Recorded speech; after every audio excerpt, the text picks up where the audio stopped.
Այսօրվա թեման վերնագրել եմ այսպես. սիրտ, որը կենտրոնացած է Աստծո վրա։ Հարց մտորելու համար, երբ անցնում ես նեղության միջով, ինչ ես անում։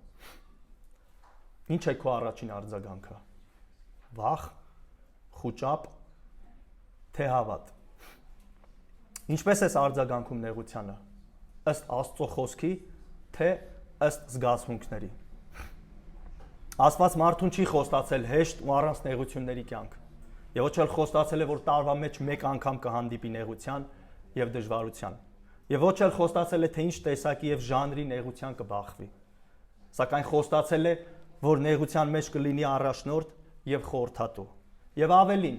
չի թողնի կրենք այնպիսի նեղություն, որ մեր ուժերից վեր է։ Մենք պետք է հիշենք, որ նեղությունները Աստծո կամքից դուրս չեն, այլ Աստծո կամքն է։ Իսկ Աստծո կամքը միշտ բարի է եւ արդար։ Մենք բոլորս անցել ենք եւ անցնում ենք նեղությունների, դժվարությունների միջով։ Սակայն այսօր շատ քրիստոնյաներ չգիտեն, միգուցե անգամ գիտեն, բայց չեն կարողանում վարվել այնպես, ինչպես Տերն է հորդորում, ինչպես Աստծո խոսքն է մեզ ուղղորդում եւ խրատում։ Եվ շատ քրիստոնյաներ հակում ունեն չանելու եւ չվստահելու Աստծո խոսքին հենց նեղությունների մեջ։ Եվ դա տեսանելի է իրենց կյանքում։ Նրանք ամեն բան անում են, ամեն մեկին դիմում են, ամեն ինչին ձեռքները երկարում են, եւ չհասնելով հաջողության, հուսահատված, հիասթափված, կոտրված, վերջում արդեն ուժասպառ եղած եւ պարտված, հիշում են, որ իրենք ունեն Աստծո խոսքը, որը մթության մեջ լույս է տալիս, նեղության մեջ քաջալերում, սքի մեջ մխիթարում, կորստի մեջ լցնում,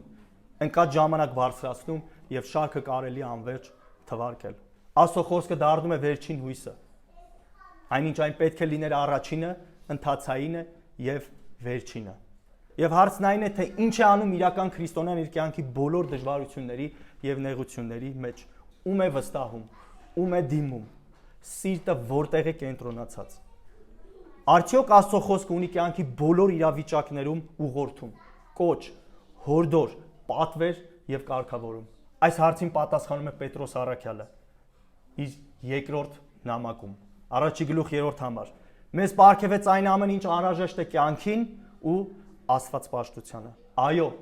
Աստծո խոսքը բավարար է եւ զորավոր մեր կյանքի յուրաքանչյուր ոլորտի եւ իրավիճակի համար։ Մենք կոչված ենք մեր կյանքերը կառուցելու բացառապես ավետարանի հիմքի վրա։ Ինչու՞, որովհետեւ միայն ավետարանն է վստահելի։ Չկա ավելի վստահելի աղբյուր եւ չի էլ լինելու։ Եվ մենք Աստվածաշնչում ունենք բազում հավատի հերոսներ եւ հսկաներ, որոնք ապրեցին եւ փորձառեցին բազմաժանր նեղություններ եւ այդ ամենի մեջ իրենց սրտերը կենտրոնացրեցին Աստծո վրա։ Նրանցից մեկը Դավիթն էր, ով իր կյանքում շատ անգամներ է եղել նեղության եւ ճնշման մեջ։ Թշնամիները նրան հետապնդում էին։ Իր շրջապատից նույնիսկ ընկերները նրան չէին հասկանում, նրա թագավորական աթոռը վտանգված էր եւ անգամ ստիպված էր թաքնվել քարանձավներում։ Սակայն այդ ամենի մեջ Դավիթը հասկացավ ու վկայեց այն ճշմարտությունը, որը յուրաքանչյուր քրիստոնյա պետք է հիշի։ Սաղմոս 34:19։ Արդարի նեղությունները շատ են, բայց Տերն այդ բոլորից ազատում է նրան։ Ըստ Դավթի պնդման, սա նշանակում է, Աստված երբեք չի խոստացել մեզ նեղություններից ազատ կյանք,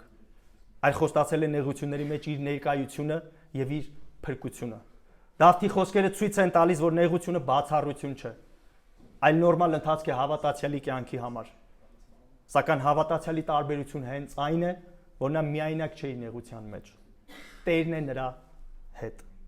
Եկեք ընթերցենք այն Սաղմոսը, որում Դավիթը մեզ ցույց է տալիս, թե ինչպես պետք է դրսևորի իրեն հավատացյալը նեղությունների մեջ։ Քանի որ Սաղմոսը մի փոքր երկար է, ես առաջարկում եմ 1-ից 7 համարները միասին ընթերցենք։ Բայց միշտ կընթերցենք Սաղմոսը, ձեզ կուզեմ ցույց տալ Սաղմոսի բաժանումը, որպեսզի դուք կարողանաք ավելի լավ պատկերացնել, թե Սաղմոսը ինչի մասին է եւ ինչ է ասում այդ մասին։ 1-ից 3 համարներում Դավիթը խոսում է նեղության մեջ փառաբանել Աստծուն։ 4-ից 7 համարներում նեղության մեջ փորձառել Աստծո փրկարար շնորհը։ 8-ից 14-րդ համարներում նեղության մեջ մղվել Աստված պաշտության եւ 15-ից 22-րդ համարներում նեղության մեջ քաջալերվել Աստծո խոստումներով։ Իսկ հիմա ընթերցենք 1-ից 7 համարները։ Սաղմոս 34 1-ից 7 համարները։ Բոլոր ժամանակներում Տիրոջն եմ օրհնելու։ Նրա փառաբանությունը միշտ իմ բերանում է լինելու։ Իմ անձը Տիրոջով է պարծենալու։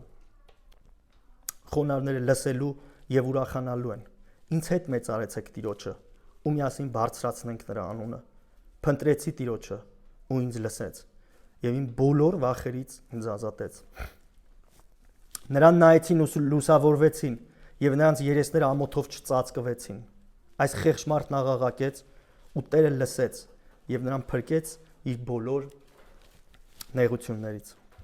Տիրոջ հրեշտակը բանակ է դնում նրանից վախեցողների 4 բոլորը ու փրկում է նրանց։ Մեր կարդացած հատվածի գլխավոր միտքը հավիտենական ճշմարտությունը հետևյալն է. քրիստոնյան իր կյանքի բոլոր նեղություններում ապավինում է Աստծուն։ Քրիստոնյան իր կյանքի բոլոր նեղություններում ապավինում է Աստծուն։ Ինչու՞։ Որովհետև չկա ավելի վստահելի մեկը, քան Աստված։ Չկա ավելի ապահով ձեռք, քան նրա ձեռքերը։ Չկա ավելի հուսալի հայացք, քան նրա աչքերը։ Չկա ավելի հավաստի աղբյուր, քան կենաց Աստված։ Նա մեր կյանքի ուղեկիցն է։ Ոչ թե կողքից դիտող, այլ ներգրավված հայր, ով խնամքով, համբերությամբ, ուղղությամբ եւ խրատով մեզ անց է կացնում նեղությունների միջով։ Նեղության ժամանակ միգուցե մենք չենք հասկանում ընթացքը, բայց վստահում ենք ձեռքերին, որոնք մեզ պահում են։ Այդ է հավատի իսկական ապավինությունը։ Ոչ թե ճանապարհն ենք հասկանում,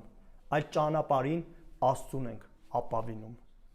Եվ այս հատվածում Դավիթը ցույց է տալիս նեղության մեջ Աստծուն ապավինելու 2 քայլ։ Եվ այն հարցը, որ այսօր պիտի պատասխանենք, հետևյալն է.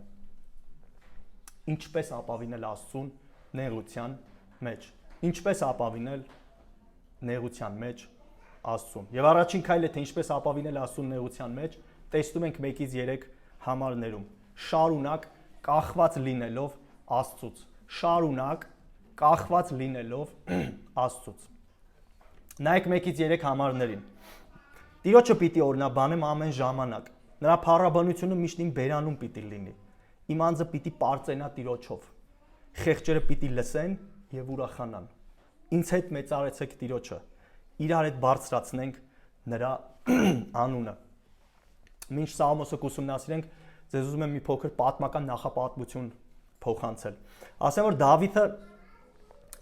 Սավուղից խույս տված էր եւ գտնվում էր Գեթի Անկուս թագավորի մոտ, որի մոտ էլ խենթ ձևացավ ու ապաստան չգտնվելով հազիվ փրկվեց ու փախավ մի քարայր, որտեղ նրան միացան բազմաթիվ եւ ճնշված մարդիկ։ Այս ուրախ եւ իմաստուն Սաղմոսը կարծես գրվել է հենց այդ քարանձավում եւ երգվել է այդ մարդկանց ներկայությամբ։ Եթե բացեք առաջի թագավորաց 22-րդ գլուխ 1-ից 2 համարներ, կտեսնեք այնտեղ ինչ է գրված։ Ուստի Դավիթն այնտեղից գնաց ու փախավ Ոդողոմի քարայրը, եւ երբ նրա եղբայրներն ու նրա հոր ամբողջ տունը լսեցին դա, նրա մոտ գնացին։ Բոլոր նեղության մեջ գտնվող, պարկ ունեցող ու դառնացած հոգով մարդիկ նրա մոտ հավաքվեցին, եւ նա դարձավ նրանց առաջնորդը։ Մոտ 400 մարդ հավաքվեց։ Այսպիսով մենք տեսնում ենք Դավթին, ով նեղությունների, հալածանքների տարափից վախեցած, հուսահատված գտնվում է քարանձավում, եւ իր հետ են մոտավոր 400 մարդիկ, ովքեր եւս ճնշումների տակ են։ Եվ համարն ասում է, որ նա դարձավ նրանց առաջնորդը։ Առաջնորդ, ով իր ժողովրդի առջև կանգնել եւ երգում է Տիրոջը, որն էլ օրինակ է եւ նրանց եւ մեզ համար։ Եթե առաջին համարին ուշադիր նայեք, կտեսնեք, թե Դավիթը ինչպիսի կարևոր եւ անսպասելի հայտարարություն է անում քարանձավում։ Նա ասում է. բոլոր ժամանակներում Տիրոջն եմ օրհնելու։ Բայց Դավիթ, դու քո թագավորական փափուկ եւ հարմարավետ գահի վրա բազմած չես, որ նման պատասխանատու հայտարարություն ես անում։ Բայց դու քո թագավորական պալատում ծառայություն չես ընդունում։ Համեղ եւ հյութալի կերակուրների առջև չես վայելում օրդ։ Այդ ինչպես ես այդքան համարձակ հայտարարություն անում։ Չէ որ դու փախուստի մեջ ես եւ Սավուղից եւ Անքուսից։ Չէ որ դու դարձել ես Իսրայելի համար մեկ հետախուզվողը։ Չէ որ դու քարանձավում ես, ցուրտ, մութ, առանց բազմազան կերակուրների, առանց պաշտպանության, առանց թագուհու, առանց հպատակների, առանց զորքի, առանց մտերիմ ընկերների։ Սա Դավթի անկեղծ սրտի արտաքին դրսևորումն է ցույց տալիս, որ նրա խոնարհումը կախված չէ պայմանների հետ, այլ կախված է թեում է վստահել իր կյանքը։ Նա վախերի մեջ էր։ Այո, եւ այդ վախերը նրա հավատի եւ վստահության դեմ էին պայքարում, հալածում եւ փորձում ճնշել նրան։ Սակայն Դավիթը ոչ թե խոնարհվում է այդ ճնշումների առջև, այլ Տիրոջ։ Այո, Դավիթը թաքնվել էր քարանձավում, բայց իր իրական ապաստանը քարանձավը չէր, այլ Տերը։ Նրա սիրտը Տիրոջ մեջ էր գտել օթևան։ Նորից լսեք Դավթի հզոր խոսքերը։ Բոլոր ժամանակներում Տիրոջն եմ օրնելու։ Օրնել բայը նշանակում է մեկի անունը երախտագիտությամբ, շնորհակալությամբ հիշել ու գովել, գովաբանել։ Բայը ծագում է ծունկ գոյականից եւ հնարավոր է ենթադրում է օրնության ժամանակ ծնկի իջնելը։ Ահա տեսնում ենք Դավթին ծնկի վրա։ Նա խոնարհվել է։ Նա ամբողջ մարմնով գետնի վրա է։ Սա ցույց է տալիս, որ նա ընդունում է իրեն ստորադաս, իսկ Տիրոջը վերադաս։ Նա կարճում է Աստծուց, մեկից, ով վերահսկում է տիեզերքում կատարվող ամեն բան։ Նա կարճում է մեկից, ով իշխանություն ունի աշխարհում տեղի ունեցող ցանկացած իրավիճակի վրա։ Ահա նա քարանձավում իր երգը սկսում է ծնկի վրա եւ 400 հոգանոց բազմության առջև։ Ահա մենակատար Դավիթը եւ այն դառնացած հոգով ամբողը, որին քիչ հետո պիտի կոչանի միանալ իր երգին։ Ահա նա իր նեղությունների մեջ ցույց է տալիս, թե ումից է կախված եւ ումից է իր ակնկալությունը։ Ահա սիրտ, որի երկրպագությունը, գովաբանությունը կապված չէ որևէ տեղանքի եւ պայմանի հետ։ Ահա սիրտ, որի գովաբանությունը անպայմանական է եւ հանրային։ Այո, նա քարանձավում է, բայց երգում է։ Երգում է այն, որ Աստծուն օրնելը պայմանների արդյունք չէ։ Նա փառաբանում է ոչ թե այն պատճառով, որ ամեն ինչ լավ է, այլ այն պատճառով, որ Աստված ինքնին է արժանի օրհնության։ Սա անկեղծ հավատի եւ հնազանդության գործ է։ Կարևոր սահմանում իրական երկրպագությունը չի ճանաչում ոչ պայման, ոչ էլ տեղանք, այլ ճանաչում է Աստծուն։ Իրական երկրպագությունը չի ճանաչում ոչ պայման, ոչ էլ տեղանք, այլ ճանաչում է Տիրոջը։ Այսպիսի երկրպագություն ենք տեսնում նաև Պողոսի եւ Շիղայի մոտ։ Նրանք բանտում են, բայց երգում են։ Նրանք նեղության մեջ են, ծեծված եւ կապված, բայց նրանց սրտերն է ազատության մեջ։ Եվ հետաքրքիր է, որ նրանք եւս երգում էին այնպես, որ բանտարկյալները լսում էին։ Մատթեոս 26:30 եւ Սաղմոսելուց հետո ելան Ձիթենյաց լեռը։ Հիսուսն արդեն Գեցեմանի ճանապարհին էր։ Նա գիտեր, որ իրեն է սպասում դավաճանությունը, ձերբակալությունը, դատը, չարչարանքը եւ խաչը, բայց այդ պահին ընտրում է երգել սաղմոսներ։ Եվ սա իր աշակերտներին եւս օրինակ պիտի ծառայեր, որ օրներգությունը կախված չէ կյանքի որևէ պայմանից, այլ վստահությունից եւ համոզվածությունից, որ կյանքի ցանկացած իրավիճակում Աստված արժան է օրներգության եւ նա տնօրինում է ամեն բան։ Ուշադրություն դարձրեք։ Դավիթը քարանձավում երգեց, Պողոսն ու Շիղան բանտում երգեցին, Հիսուսը Գեցեմանի ճանապարհին երգեց։ 3 տարբեր իրավիճակ, բայց 3-ի սրտում նույն երգն է հնչում։ Եվ այս բոլոր օրինակները եւ իմ մասնավորի Դավթի օրինակը մեզ սովորեցնում են, որ երկրպագությունը հավատի պատասխան է, ոչ թե հանգամանքների։ Ինչ է նշանակում հավատի պատասխանը։ Այն նշանակում է, որ երբ ես երկրպագում եմ Աստծուն, դա իմ վստահության արձագանքն է նրա անձին, նրա մեծությանը եւ նրա բոլոր խոստումներին։ Ես չեմ երգում, գովաբանում միայն այն պատճառով, որ ամեն ինչ լավ է, որ առողջ եմ, որ լավ տուն ու մեքենա ունեմ, որ ամեն բան իմ ուզածով եւ ծրագրածով է գնում։ Որովհետեւ եթե ես երգեմ այն ժամանակ, երբ ամեն բան լավ է, առողջ եմ, հաջողակ եմ, կլինի հանգամանքային երկրպագություն։ Ոչ, ես երգում եմ, գովաբանում եմ Աստծուն ծնկի վրա, բարգավաճման եւ դժվարության մեջ, անվտանգության եւ վտանգի մեջ, ուրախության եւ վշտի մեջ, արևոտ եւ անձրևոտ օրերի մեջ։ Ինչու՞, որովհետեւ հավատում եմ, որ Աստված արժանի է գովքի եւ փառքի, անկախ նրանից, թե ինչ եմ զգում կամ ինչի միջով եմ անցնում։ Նայեք Հոբը ինչ է ասում 13-րդ գլուխ 15-րդ համարում։ Տես, թե որ ինձ սպանել, ես իրեն եմ հուսալու։ Հոբ միգուցե շտապում ես պնդումներիդ մեջ։ Միգուցե լավ մտածես։ Հոբ միգուցե հիշես, որ քիչ առաջ ընտանիք եւ մեծ կարողություն ես կորցրել։ Հոբ միգուցե հիշես, որ բորոտությունիդ մարմինդ փտում է։ Ոչ, նա ոչ թե շտապում է իր պնդման մեջ, այլ նա այնքան խորապես է վստահում Տիրոջը, որ այդ վստահությունը դարձել է իր կյանքի ոճը։ Աստծուն գովաբանել միշտ եւ բոլոր պայմաններում։ Նա ոչ թե շտապում է իր պնդման մեջ, այլ շտապում է ամեն իրավիճակներում օրհնել եւ ապավինել Տիրոջը։ Դանիել 3:18 Իմացիր ով թագավոր, որ քո աստվածներին մենք չենք պաշտելու եւ քո կանգնեցրած արձանին չենք երկրպագելու։ Այս խոսքերը Դանիելի 3 ընկերների խոսքերն են։ Մարդկանց, ովքեր քիչ հետո պիտի ինքնեն կրակի հնոցը։ Նայեք որքան հաստատակամ եւ վճռական է նրանց խոսքը։ Սա պարզապես հպարտություն կամ խիզախություն չէ, այլ սրբազան սկզբունք,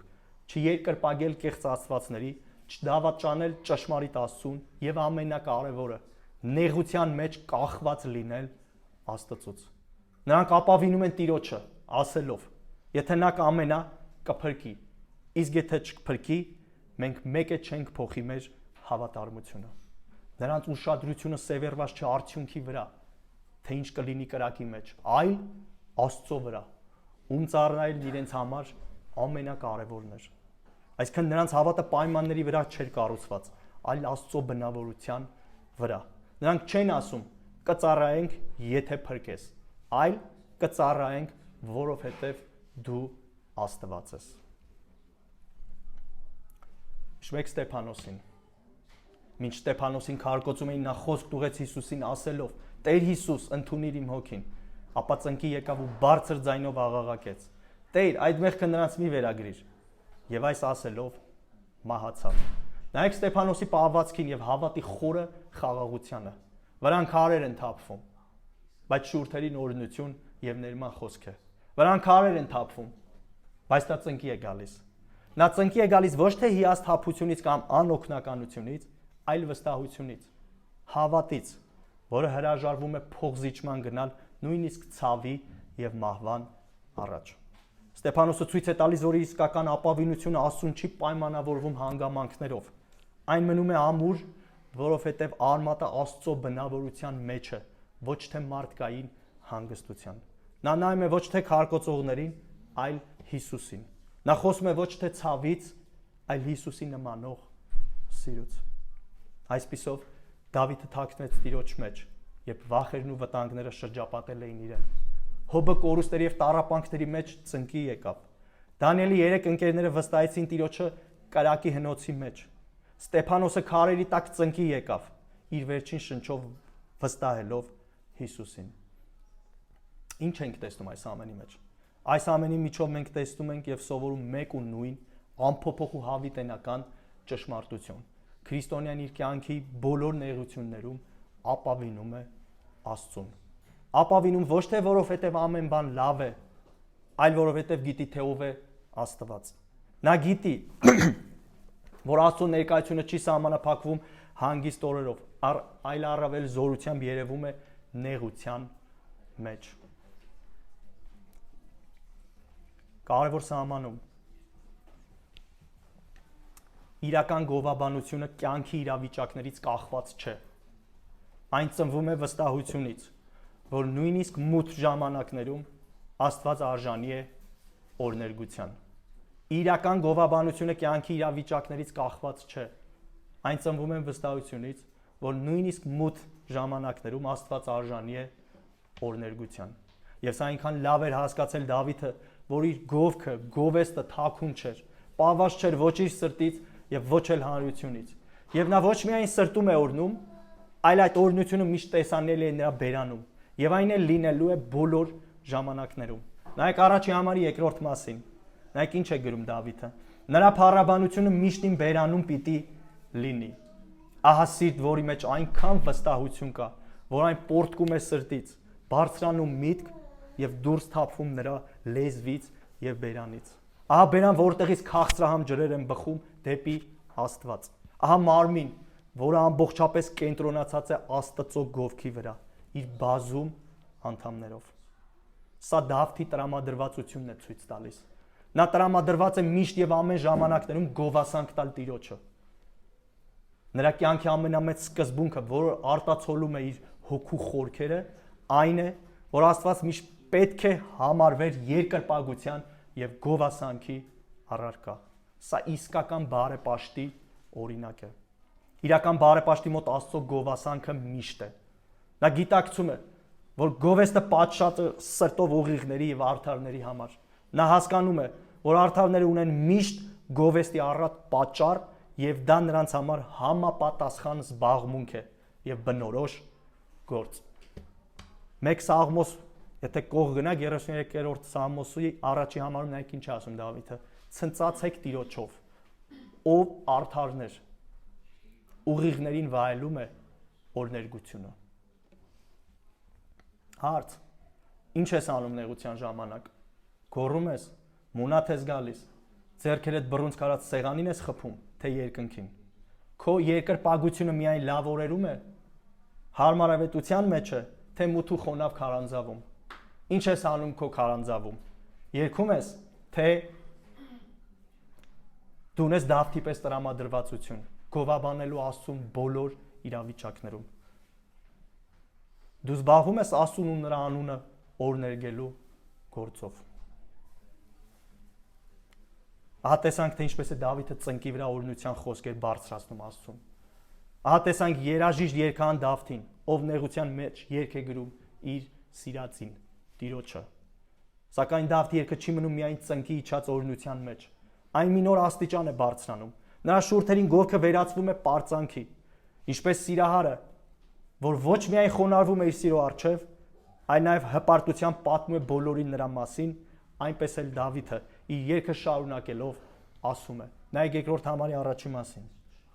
Իմ անձը Տիրոջով է պարծենալու։ Իմ անձը Տիրոջով է պարծենալու։ Այս հալալ բառը, որը պարծենալ բայն է, ամենից առաջ նշանակում է գովաբանել եւ կապված է ղևտացիների ծառայության հետ, ովքեր առավոտյան եւ երեկոյան գովաբանում էին Աստծուն։ Այն նաեւ նշանակում է ձայնեղ պորտկումով օրնել, երբեմն խենթի պես թնդալ, աղմկել, շոու անել։ Ահա Դավիթը քարանձավի շոումենը, բայց լավ իմաստով։ Աշխարհիկ շոումենը գովաբանում եւ մեծարում է այն մեկին, ով դրամով է իրեն դիմել, բայց Դավիթը գովաբանում է իր Աստծուն, առանց վարձի, առանց շահի, մաքուր սիրուց եւ երախտագիտությունից։ Աշխարհիկ բեմերում գովեստը վաճառվում է, իսկ Դավթի բեմում այս պահին առանց գունավոր լույսերի քարանձավում դա նվիրում է։ Աշխարհիկ շոուն մարդուն է կենտրոնում դնում, իսկ Դավթի շոուն Աստծուն է ուղղված։ Դավթի գովեստը ոչ թե իրեն է լուսավորում, փայլեցնում, շողշողեցնում, այլ Տիրոջն է ուղղում լույսը։ Սա նշանակում է, որ իրական պարծանքը մարդուն չի դարձնում կենտրոն, այլ Աստծուն։ Դավթի աչքերը, ձեռքերը եւ սիրտը կենտրոնացած են Աստծո վրա։ Նա չի բավարարվում, իրեն հագեցած չի զգում այս երգի մեջ։ Նա շարունակում է պորտկումով օրնել, ոչ լուռ, այլ բաց, թնդուն կերպով, որովհետև երկրպագությունը իր բնույթով երբեմն բնական կերպով անզուսպ է դառնում։ Այսինքն այն չի կարող փակ մնալ միայն սրտում։ Ինչու՞, որովհետև գովեստ ունի բարձրաձայնվելու բնույթ։ Նա իր սրտի դռները այնքան լայն է բացել, որ կարծես իր երգի, իր աղոթքի թնդանոթը ուղղել է դեպի երկինք եւ ռմբակոծում է երկնքի դարպասները։ Նա խենթի պես աղմկում է միայն մի բանի համար։ Խենթի պես աղմկում է մի բանի համար, որ Տերը ստանա իրեն արժանի եւ համապատասխան մեծարանք։ Միգուցե կողքինները զարմացած էին նայում Դավթին, ինչպես ես ուսումնասիրության ժամանակ, եւ մտածում, սա չափն անցնում է, բայց իրական գովեստը միշտ էլ մի քիչ չափից դուրս է թվում մյուսների աչքին։ Այնուամենայնիվ, սա է արդարների բնական զբաղմունքը։ Ահա թե ինչու է Պողոս առաքյալը 2 Կորինթացիս 5-րդ գլուխ 13-րդ համարում ասում. եթե խենթ ենք, Աստծո համար ենք խենթ։ Ահա այսպիսին է Դավիթը, խենթ Աստծո համար, բայց խելամիտ նրանց համար, ովքեր իրեն են լսում։ Եվ նա վստահ է, որ իր այս երգը, աղոթքը, օրներգությունը, խեղճերը, տառապյալները լսելու են եւ այն նրանց ուրախություն է բերելու։ Մինչ դու կնայեք երկրորդ համարի երկրորդ մասին, ասեմ, որ Դավիթը ոչ միայն ինքն է կախված մնում Աստծուց, այլ իր վարքով եւ երգով, թե իր շուրջիններին, թե համայն քրիստոնյաներին օգնում է, որ շարունակ կախված մնան Աստծուց։ Իսկ հիմա նայեք երկրորդ համարի երկրորդ մասին։ Խեղճերը պիտի լսեն եւ ուրախանան։ Հիշում եք, չէ՞ որ Դավթի հետ քարանձավում կա մեծ բազմություն։ Սրանք մարդիկ են, ովքեր դառնացած սրտով են, ովքեր իրենց ցավով ու հուսահատությամբ միացել են մեկ այլ փախստականի, ով դարձել է առաջնորդ։ Նրանք խեղճ են, հոգնած, ճնշված։ Իսկ ինչ է պետք նման մարդկանց այդպիսի վիճակում։ Բնականաբար հույս եւ այնպիսի օբյեկտ, որից կարող են կառչել եւ ազատագրվել իրենց ներքին եւ արտաքին ճնշումներից։ Այո, այս համատեքստում խեղճերը Դավթի հետ եղող մարդիկ էին, բայց միևնույն է, սա չի սահմանափակվում միայն նրանցով։ Այնով այս խոսքը վերաբերվում է բոլոր ժամանակների հավատացյալներին, հատկապես նրանց, ովքեր անցնում են նեղության եւ դժվարության միջով։ Դավիթը գիտի, որ իր այս երգը լսողները չեն ուրախանալու նրա գեղեցիկ ձայնով կամ երաժշտական հմտությամբ, այլ նրա խոսքերի բովանդակությամբ, Տիրոջ փրկարար գործերով։ Այս է պատճառը, որ նրա երգը կարող է մխիթարել ոչ թե գեղագիտությամբ, այլ ճշմարտությամբ։ Ինչ եք կարծում, երբ մեզանից մեկը նեղության մեջ է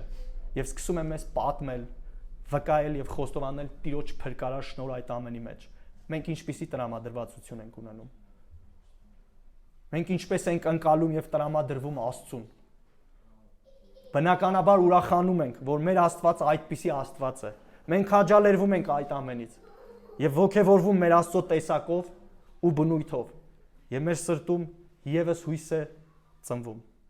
որտեւ Դավիթը քիչ հետո պիտի խոստովանի 4 համարից արդեն սկսած, պիտի պատմի, որ Տերը իրեն փրկել է բոլոր նեղություններից եւ ազատել է բոլոր վախերից։ 4 համարից նա սկսում է նկարագրել Տիրոջ բնավորությունը եւ էությունը, որպես փրկիչ եւ քնքուշ ապաստան։ Նա փորձառել է այս ուրախությունը եւ այժմ կիսվում է դրանով իր շուրջինների հետ։ Որտեղ չկա ավելի մեծ մխիթարություն, քան այն պահը, երբ տառապող մարդը լսում է մեկ ուրիշին, ով նույնպես անցել է ցավի միջով եւ այժմ վկայում է, թե ինչպես Տերը նրան ազատեց։ Այդ վկայությունը ուրախություն է բերում ոչ թե պատմողի ուժի կամ իմաստության պատճառով, այլ որովհետև դրա կենտրոնում Տիրոջ փրկարար ձեռքն է, այլ ոչ թե մարդը։ Դավիթը չի պարծենում իրենով, իր կարողությամբ, կամ իր շնորհով, կամ իր կոչումով, այլ միայն Տիրոջով։ Ահա իսկական պարծանքի չափանիշը, երբ մարդը փառք է տալիս ոչ թե իր փորձին, այլ Տիրոջ փրկությանը։ Երբ մենք պատմում ենք, թե ինչպես Տերը փրկեց մեզ մեր նեղություններից, դա ոչ թե ինքնագովեստ է, այլ Աստվածագովեստ։ Դավթի ուրախությունը բխում է այն փաստից, որ Աստված կա, որ նա այդպիսի Աստված է, զորավոր, ողորմած, հավատարիմ իր բոլոր խոստումներին։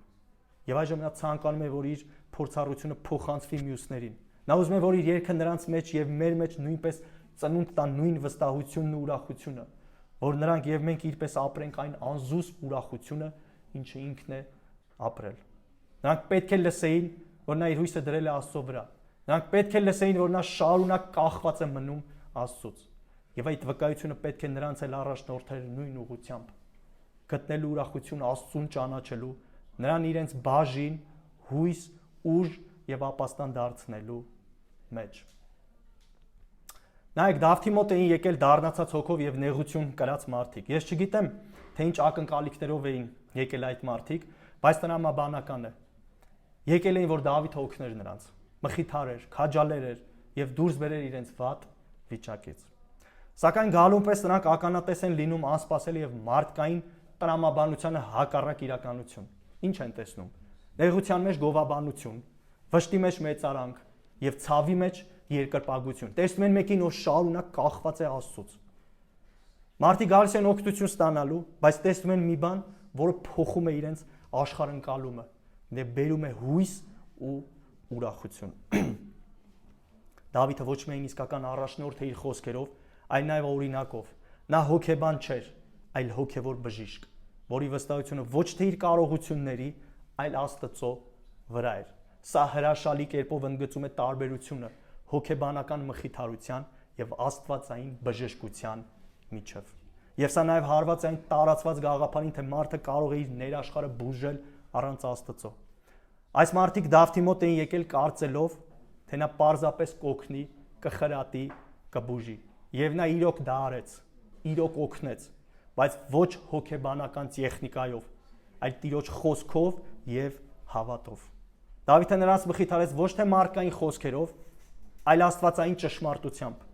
Նա նրանց համար բացեց ոչ թե հոգեբանի գրասենյակ, այլ աղոթքի սրահ, որտեղ հնչում էր ոչ թե ինքնավստահության խոսքը, այլ Տիրոջն ապավինելու երգը։ Եվ նրանց դեղատոմսը նա գրեց ոչ թե թղթի վրա եւ տվեց նրանց, այլ նրանց սրտերի վրա, Տիրոջ անունով։ Աշխարհի հոգեբանները կենտրոնանում են իրենց եւ իրենց հորինած մեթոդների վրա։ Նրանք փորձում են մարդուն օգնել առանց իրերի խորքում տեսնելու հիմնական խնդիրը՝ մեղքը եւ հոգեվոր դատարկությունը։ Իսկ Դավիթը, ի տարբերություն նրանց, ինչ է անում։ Կենտրոնանում է Տիրոջ վրա եւ մարդկանց եւս կենտրոնացնում Տիրոջ վրա։ Նա գիտի, որ իրական բժշկությունը գալիս է ոչ թե մարդու ներսից, այլ վերևից, Աստծուց։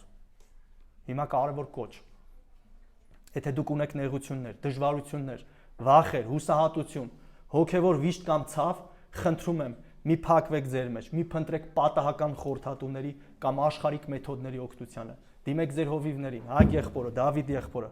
Նրանք մարդիկ են, ովքեր Աստծո խոսքի հիման վրա կօգնեն ձեզ, կուղղորդեն, կխրատեն եւ կցուցաբերեն Աստվածաշնչյան հոգեխնամք։ Պարտադիր չէ, որ անցնեն մի քանի ակադեմիաներ, ինստիտուտներ, որ կարողանան Աստվածաշնչյան հոգեխնամության վարվեն։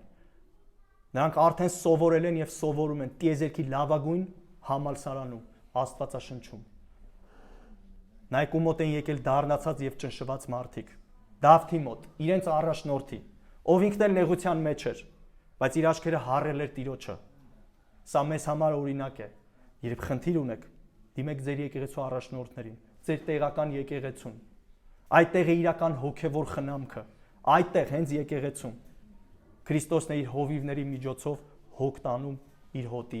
մասին։ Եվ վերջապես մի մոռացեք Հակոբոսի հորդորը, պատվերը։ Ձեզանից մեկը նեղության դժվարության մեջ է, համատեքստում դա է ֆիզիկական եւ հոգևոր։ Ասպե կանչեք ձեր երեցներին։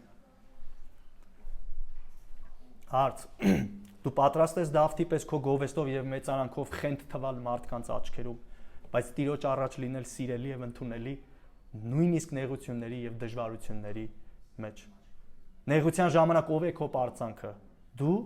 քո ուժերը, քո իմաստությունը, հարստությունը, քո լավ շրջապատը։ Կարծում ես դու ես, որ քեզ ազատել ես այդ ամենից։ Երբ նեղության մեջ ես, ինչպես է քո պահվածքը ազդում մյուսների վրա։ Նրանք տեսնում են, որ դու պարծենում ես Տիրոջով։ Նրանք ազդվում են այդ իրականությունից։ Հիմա եկեղեցու անդամներին եւ հավատացյալներին, ում համար միակ հեղինակությունը Աստվածաշունչն է։ Ում ես դիմում, երբ նեղության մեջ ես, ստրեսի մեջ ես, վախերի մեջ ես։ Հոգեբանի, թե եկեղեցու առաջնորդների, ովքեր Հիսուսի կողմից կարգված են հենց ձեր խնամքի համար։ Ում ես վստահում, Աստվածաշնչին, թե աշխարհիկ մեթոդներին։ Հիշիր, եթե դու դիմում ես հոգեբանի, անտեսելով Աստծո խոսքը, ապա իրականում դու մերժում ես Աստվածաշնչի բավարարվածությունը, Աստվածաշնչի հեղինակությունը, Աստվածաշնչի զորավոր լինելը, Հիսուսի այն կարևոր խոսքերը, որ ասաց, հիշում եք, ես եկել եմ հիվանդներին բժշկելու, եւ ֆիզիկական, եւ հոգեվոր առումով։ Եվ վերջին, մերժում ես այն բժշկությունը, որը գալիս է վերևից, լույսի հորից։ Եվ ինչ ես դու անում։ Եվ դու սկսում ես հույսը դնել մարդկային տկար մեթոդների վրա, եւ այդ անելուց կամած հանում ես վստահությունը Աստծուց եւ դնում մեկի վրա,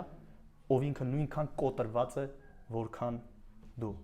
Ոչ աշխարհը եւ ոչ էլ աշխարհիկ հոգեբանները չեն կարող բուժել այն, ինչի արմատը մեղքն է։ Նրանք միգուցե կարողանան ապահովել ժամանակավոր թերացում, որը շուտով կանցնի, թողնելով ավելի մեծ դատարկություն եւ հիասթափություն։ Իսկ միայն Հիսուսն է, ով ասում է, ուշադիր լսեք։ Մատթեոս 11:28 Հիսուսի խոսքերը լսեք։ Արի ինձ մոտ, դու հոգնած եւ բեռնավորված հոգի, եւ ես հանգիստ կտամ քեզ։ Այդ խոսքը դեռ նույն ուժն ունի այսօր։ Եվ միայն այդ խոսքն է, որ բժշկում է այն տեղերը, որը ոչ մի աշխարհիկ մեթոդ չի հասնում։ Միգուցե այսօր դու քո սեփական քարանձավում ես, սիրելի քույրս եւ եղբայրս, շփոթության, վախերի, հուսահատության մեջ, բայց Աստծո խոսքը նույնն է։ Այն դեռ ուրախություն է բերում խեղճերի սրտերին եւ մտքերին։ Ահա տեսանք Դավթին, մի մարդու, որի պարծենալը Տիրոջով այնքան իրական էր, որ այն վարակում է իր շուրջ եղողներին։ Նրա հավատը եւ փառաբանությունը չեն մնում քարանձավի սահմաններում։ Դրանք տարածվում են դարերի միջով, հասնելով միջև մեզ, բոլոր քրիստոնյաներին։ Դարձի պարծանքը Տիրոջով միայն անձնական փորձառություն չէ։ Նրա երգը չի սահմանափակվում անձնական ուրախությամբ, որովհետև երբ սիրտը լիքտ է Տիրոջով պարծենալով, նա անպայման դիմում է ուրիշներին։ Նայեք 3-րդ համարին։ Ինձ հետ մեծ արեցեք Տիրոջը, իրար հետ բարձրացնենք նրա անունը։ Այս համարում տեսնում ենք, որ Դավթի ձայնը դեռ չի լռում։ Նա չի ցանկանում մենակ մնալ իր երգի մեջ։ Ինչ է անում Դավիթը։ Ում է դիմում նա։ Դավիթ, ինչու ես քո երգին խառնում մյուսներին։ Ինչու ես այդ խեղճ ու տառապյալ մարդկանց հանգիստը խանգարում։ Ինչպես շատ հաճախ երգողներն են իրենց հանդիսատեսին հրավիրում իրենց հետ երգելու, այնպես էլ Դավիթն է քարանձավում եղողներին եւ ընդհանրապես ամեն իրական քրիստոնյայի հրավիրում իր հետ երգելու։ Նա այլևս չի ցանկանում մենակ օրնել, երկրպագել եւ պարծենալ, այլ ցանկանում է ողջ հոգեվոր համայնքը միանա իր երգին եւ մեծ արեն Տիրոջը։ Այսպիսով, այնինչ ծնվեց Դավթի ծնկների վրա, այժմ դառնում է համատեղ երկրպագության հրավեր։ Եբրայերեն այս բայը, որը հայերեն մեծարել բայն է, բառացի նշանակում է մեծ լինել, աճել, բարձրանալ, կարևոր դառնալ եւ խթանել։ Աստվածաշնչյան կիրառություններում այն ունի մի քանի հիմնական իմաստ, այսինքն ֆիզիկական իմաստով, հոգեվոր կամ բարոյական իմաստով եւ գովեստի իմաստով։ Եվ այս վերջին իմաստն է հենց Դավթի խոսքի մեջ, երբ որ ասում է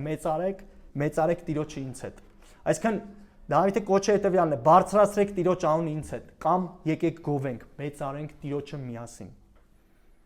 Այստեղ մեծարեցեք հրամանը չի նշանակում, թե Աստված փոքր է,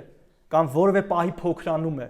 եւ հիմա ունի Դավթի կամ որևէ մեկի կարիքը, որ բարձրանա, հայտնի դառնա կամ ազդեցիկ լինի։ Ոչ, բնավ, Աստված ինքնին մեծ է, եւ երրորդության 31 անձերն իրենց մեջ լիովին բավարար են։ Հովանու 17:5 Իսկ հիմա հայր, դու ինձ փառավորիր քո ունեցած այն փառքով, որ ունեի քեզ մոտ նախքան աշխարհի ստեղծումը։ Մատթեոս 3:16-ից 17-րդ համար Հիսուսը մկրտվելուց հետո իսկույն դուրս ելավ ջրից։ Եվ ահա երկինքը բացվեց նրան, եւ տեսավ Աստծո հոգին, որ աղավնակերպ իջնում էր ու գալիս էր իր վրա։ Եվ ահա երկնքից ձայն լսվեց, որ ասում էր. «Դա իմ սիրելի որդին, որ ունի իմ բարեհաճությունը»։ Նկատում եք, դեռ մինչև մարդկային որևէ գովք եւ ճանաչում կստանար Հիսուսը, Հայր Աստված նրան մեծարում է, բարձրացնում է եւ հռչակում որդու արժանիքը։ Ըստ էության մարդը չի կարող Աստծուն մեծ դարձնել, որովհետեւ նա արդեն անսահման մեծ է եւ հզոր, բայց մարդը կարող է մեծացնել Աստծո անունը իր խոսքերով, երգով, պաշտամունքով եւ երկրպագությամբ։ Այսինքն նրան այնպես ներկայացնելով, ինչպես նա արժանի է ներկայացվելու։ Աստծուն մեծացնելը բառացի գործողություն չէ, այլ հավատի արձագանք նրա մեծությանը, գովաբանության, հիացման եւ խոնար երկրպագության ձևով։ Բայց հարցն այն է, երբ եւ ինչպես է Դավիթը դա անում։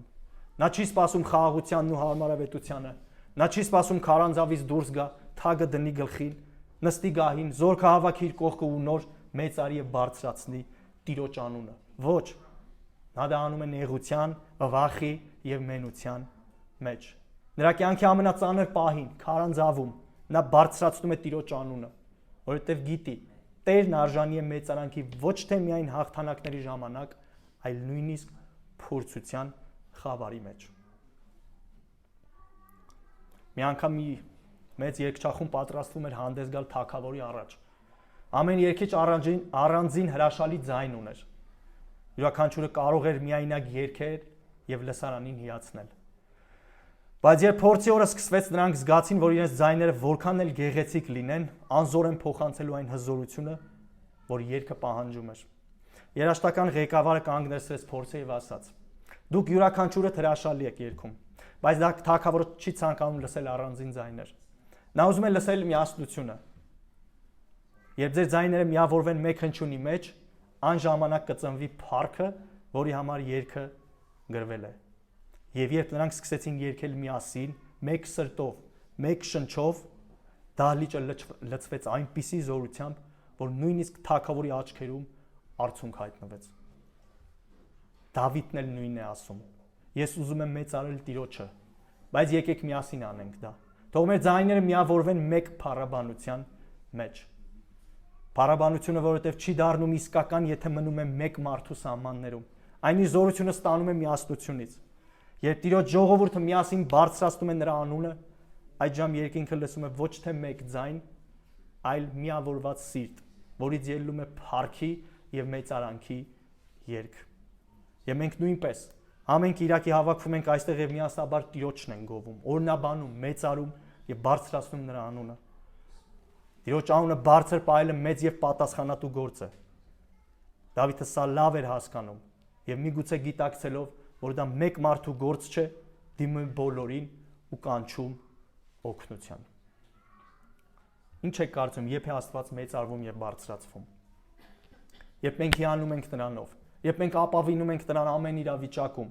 երբ մենք ընդունում ենք նրա գերեշխանությունը կատարվող ցանկացած իրադարձության մեջ, երբ մենք խոստովանում ենք նրա մեծ ու հրաշալի գործերը, երբ մենք խոստովանում ենք մեր մեղքերը, երբ մենք համաձայնվում ենք նրա բոլոր ասածների հետ եւ հնազանդվում այդ ամենին, երբ մենք ավետանն ենք քարոզում մարդկանց, երբ մենք շարունակ կախված ենք մնում Աստծուց։ Տիրոջ անունը մեծարելը եւ բարձրացնելը կարող է լինել թե անձնական եւ թե համատեղ, բայց վստահ եմ Տիրոջ համար առավել հաճելի է, երբ սրբերը միաբանված են հիշում եւ բարձրացնում նրա անունը։ Սա գեղեցիկ է հենց այն պատճառով, որ ինչպես երկնքում են միասնաբար գովաբանում եւ բարձրացնում Հորը, Որդուն եւ Սուրբ Հոգուն,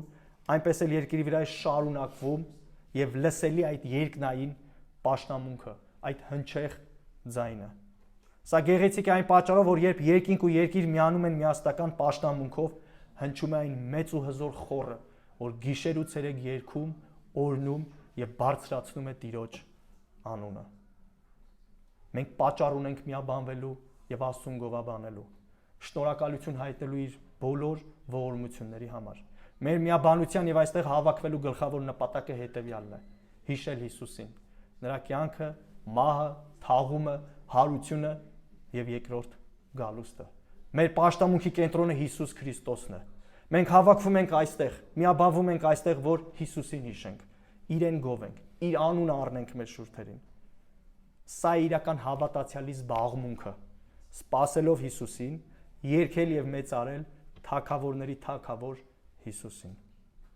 Եվ շատ շուտով պիտի միանանք երկնքի մեծ երգչախմբին, որտեղ կլինեն բոլոր ազգերից փրկվածները, միասին երգելով գառնուկին։ Եվ այդ երգչախմբում կլինենք ես եւ դու։ Ավելին, այնտեղ կլինի այս Սաղմոսի հեղինակը Դավիթը, միգուցե իր երաշտական գործիքով, բայց մի բան հստակ է,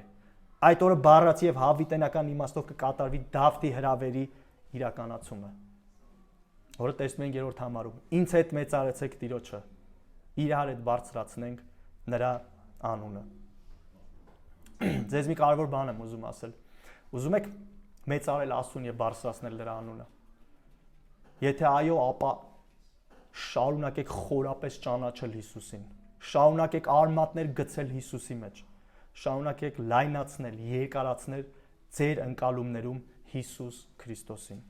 Ասա է Աստծուն մեծարելու եւ անունը բարձրացնելու Աստվածաշնչյան պարզ, բայց քաղցր հաճույքը։ Սա մեր երկրավոր կյանքի գերագույն հաճույքը, Հիսուսը, Նազովրեցին, ով սիրո եւ բարության մարմնացումն է, ով միակ եւ ճշմարիտ Աստվածն է, ով ինձ եւ քեզ համար մահացավ, այնքան սիրեց, որ դարձավ մարդ, ով հենց հիմա այս պահին նստած է Հոր աջում, առանց հոգնելու, տրտունջի, դադարի բարեխոսում է ինձ եւ քեզ համար։ Եվ ամենակարևորը, նա այն միակն է, ով իմ ու քո անունը ընկած դիրքը բարձրացրել է Հոր մոտ եւ ոչ միայն բարձրացրել է, այլ շարունակ պահում է։ Նա բարձրից իջավ ցած, որ ես եւ դու բարձրանանք։ Նա խաչի վրա մահացավ իմ ու քո մեղքերի համար, բայց հարությամբ ապահովեց 100% Հոր մոտ բարձրանալու խոստում։ Եվ այսքանից հետո դու չես ուզում քո բերանը գործածես, պիտանի դարձնես իր անվան ու փառքի համար։ Այսքանից հետո դու չես ուզում ցածրանաս իր առջև, մտնես իր ենթակայության տակ։ Եվ այսքանից հետո դու չես ուզում պարծենալ նրանով, այլ ոչ թե քեզանով։ Այսքանից հետո դու չես ուզում մտնես այս մեծ երգչախումբը ու քո սիրո սերենադը երգես։ Հարց. ով է Հիսուս քեզ համար։ Դու սիրում ես նրան։ Եթե այո, ասա տեսնեմ, հնազանդվում ես նրան։ Այժմ մի քանի կիրառություններ ըստ մեր համարների։ Այսօր մեր մեծ կետը մեկ հատ էր եւ մենք սովորաբար մեկ կիրառություն ենք դնում, բայց այսօր մի փոքր խախտում եմ արել ճակերտա, որ 3 կիրառություն եմ պատրաստել ըստ ամեն համարի, առաջի, երկրորդ եւ երրորդ։ Քո քարանձավում երկիր Տիրոջը, քո մութ բանտում օրնիր Տիրոջը, քո բերանից թող գովաբանություն բխի, ոչ թե մունատ, քո ձեռքերը թող երկինք երկարեն որպես օրհնության արտահայտություն, այլ ոչ թե զայրույթի, ընտրիր երկրպագության ձեռքեր, ոչ թե բողոքի, մի համաչիր հոգով դառնացած մարդկանց առջև քո սիրո սերենադը երգել Տիրոջը, հիշիր իրական երկրպագությունը վարակիչը, վստահ եմ Պողոս առաքյալը Դավթի իրական երկրպագությունից էր վարակվել եւ բանտում այնպես էր երգում, որ մյուսները ականջ էին դրել։ Թող քո բերանը լցված լինի գովեստի առատությամբ եւ Տիրոջը ծնկի եկած գովք տալը դարձրու քո ամենօրյա սիրելի զբաղմունքը։ Ամենայն ուշադրությամբ սիրիր այն ամբողջ սրտով եւ պահիր այն որպես քո կյանքի գլխավոր գործը։ Իսկ եթե այլ բան է գրավել այդ տեղը, հենց այսօր, հենց հիմա վայր գցիր այն եւ դիր ամենակարևորը Տիրոջը օրհնել եւ այն էլ բոլոր ժամանակներում։ Երկրորդ կիրառությունը։ Քո սիրտը կենտրոնացրու Տիրոջ վրա։ Քո երկրպագությունը թող հաճախ անզուսպ լինի։ Դարձիր խենթ մի բանի համար, Տիրոջը տալով համապատասխան եւ արժանի մեծարանք։ Քո չափն անցիր միայն Տիրոջը գովելու մեջ։ Գովաբանիր, մեծարիր Տիրոջը առանց վարձի եւ շահի։ Եթե դու փորձառել ես նեղություն, դժվարություն եւ այժմ քեզ դիմել է մեկը, մի պատմիր քո մասին։ Այն նրան օգնիր կենտրոնանալ Տիրոջ վրա։ Փնտրիր ոչ թե հոգեբանական մխիթարություն, այլ աստվածային բժշկություն։ Երրորդ կիրառությունը։ Առանց լուրջ պատճառի մի բացակայիր կիրակնորյա պաշտամունքներից։ Թող ամեն բան անցնի ետին պլան, տուն, գործ, աշխատանք, հարազատ, բարեկամ, թող բոլորն իմանան, որ այդ օրը դու Աստծո զավակների հետ միավորված ես ամենակարևոր ծառայությանը, Հիսուսին մեծարելու, երգելու, սաղմոս ասելու։ Շարունակիր ուրախանալ Աստվածաշնչյան պատմություններով, քանի որ դա քեզ ուղղորդում է տեսնելու, որ դու էլ կարող ես փրկություն գտնել փորձության օրը, նեղության օրը եւ աղետի օրը։ Շարունակ մնա միաբան երկրպագության մեջ, որովհետեւ այն օգնում է կախված մնալ Աստծուց։ Ոչ միայն դու մեծարիր Տիրոջ անունը, այլ նաև հրավիրիր, կոչ արա մյուսներին, միասին ծնկի եկեք եւ նրա անունը բարձրացրեք։ Իսկ վերջում մի սահմանում կամ գլխավոր միտք, ճշմարտություն եմ ձեզ ուզում փոխանցել եւ ավարտել։ Այս ճշմարտությունը վերցրել եմ ամբողջ Սաղմոսից։ Եթե կհիշեք բաժանումը, այն 4 գործողությունները, որ Դավիթը արեց, այդտեղից են վերցրել։ Նեղությունը առիթ չէ հեռանալու Աստծուց, խնդրում եմ հիշեք, այլ առիթ է ոգևորությամբ գովաբանելու, խոստովանելու նրա վերահսկողությունը, մղվելու Աստված պաշտության եւ մխիթարվելու նրա անխախտ խոստումներով։ Նեղությունը առիթ չէ հեռանալու Աստծուց, այլ առիթ է ոգևորությամբ գովաբանելու, խոստովանելու նրա վերահսկողությունը, մղվելու Աստված պաշտության եւ մխիթարվելու նրա անխախտ խոստումներով։ Եկեք ոտքի կանգնենք եւ ինչպես Դավիթը հրավիրեց իր հետ եղողներին եւ համայն քրիստոնյաներին, ես էլ ձեզ եմ կոչ անում, խնդրում ոտքի կանգնենք, միասին աղոթենք